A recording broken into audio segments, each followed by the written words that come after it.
Chief? Chief, can you hear me? At last! Are you alright?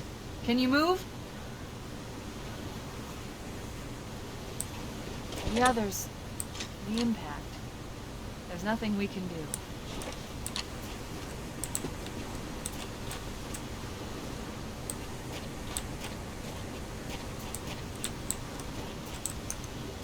Warning. I've detected multiple Covenant dropships on approach. I recommend moving into those hills. If we're lucky, the Covenant will believe that everyone aboard this lifeboat died in the crash. Halo Combat Evolved is one of the most important games in my life. It was the first game that I played and beat on my own, without having watched my brother play through it first. I remember he installed it on our old Toshiba Windows Vista laptop, and I fell in love. I played it so much, way more than even him, and I beat it and I felt so proud. I owe a lot to this game. Halo Combat Evolved was such a special and forward-thinking game. There are so many details, gameplay concepts, and moments it provides that even modern games struggle to match. The first thing that comes to mind is the enemy design and the AI, more specifically the Covenant enemies. Every unit in the Covenant fights and acts differently, and so much care was put into giving each unit so much personality. For example, the Grunts. These little guys have so much personality. They exist at the bottom of the Covenant cast. They act like any common enemy while their leader is around, but take out too many of their allies, or specifically their squad leader, an elite unit, and they will panic and run, or maybe even suicide rush you with a grenade in their hands. This plays into this unit being slaves and many being here against their will. Sometimes you find them sleeping and it makes them feel like organisms that actually exist in this world. Another unit is the Elites. The Elites are the Covenant's answer to the Spartan super soldier. They are strong, elegant, and they come from a culture of warriors. You can see this in various aspects of their AI. They regularly yell commands to their squad or lesser units. They actively try to dodge your shots. If you try to charge them, they will fight back with their comparable brute strength. If you stick them with a grenade, they visually show their frustration at having lost this battle. And they don't all act exactly the same. Some elites might just give up and wait for the explosion.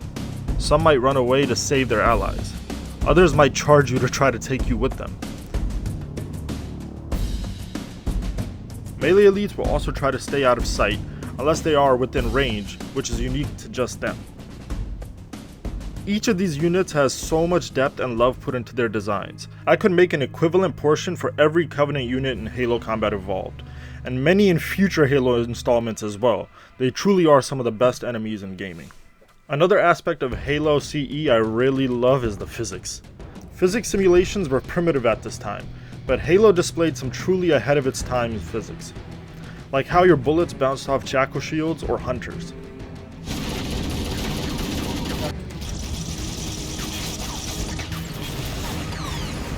Or how your grenades sent enemies flying. And it isn't just enemies. Cars, objects, and even weapons move from explosions. And this could lead to some truly hilarious moments. Yo, melee me in the back. Why? Brother. I'm just trying to see. Oh no! And then no! Do you have... This leads me to one of my favorite aspects of Halo. Its mission and level design. Halo goes for a sandbox approach to level design, where yeah, the levels are linear and they are scripted, but they're also systemic.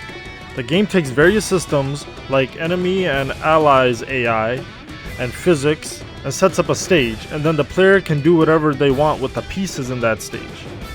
You have a critical path where you have a clear start and a clear end, but how you accomplish that path is very hands-off and you remain in control for most of it. All of Bungie's Halo's games share this aspect, but I think Halo Combat Evolved excelled here more than the rest of the series. This is the reason why Halo is so replayable and every playthrough is slightly different. Let me give you an example of one of my favorite levels ever, called the Silent Cartographer. In this level, the player is dropped on an island with various Forerunner sites, and it's up to the player to search the island and find them. You can explore freely, and there's very little in the form of guidance. There are both enemies and allies scattered throughout the map, all acting freely. The scripting is very minimal, and it makes it so that the actual gameplay carries the game, and not a cutscene or a predetermined event or action. This also leads to some truly one-of-a-kind, awesome, and hilarious moments.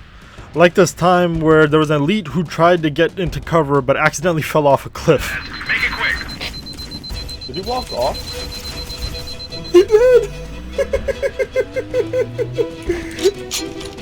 Or this other moment where there was a group of enemies and one of the grunts decided to throw a grenade but accidentally stuck his ally.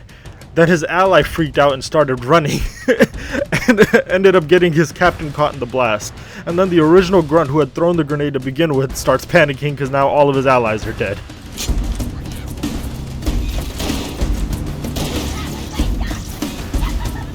He stuck his buddy!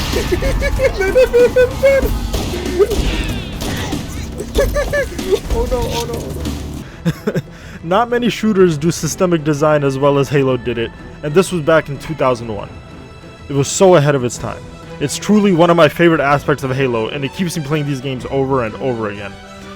I think it's safe to say that very few games have aged as gracefully as Halo has, and I could talk about this series for days, but I think I'm gonna cut it here, or otherwise I'd go on forever. Thank you for watching. I hope you enjoyed it. I had a blast putting this video together, and I hope to discuss this series sometime in the future.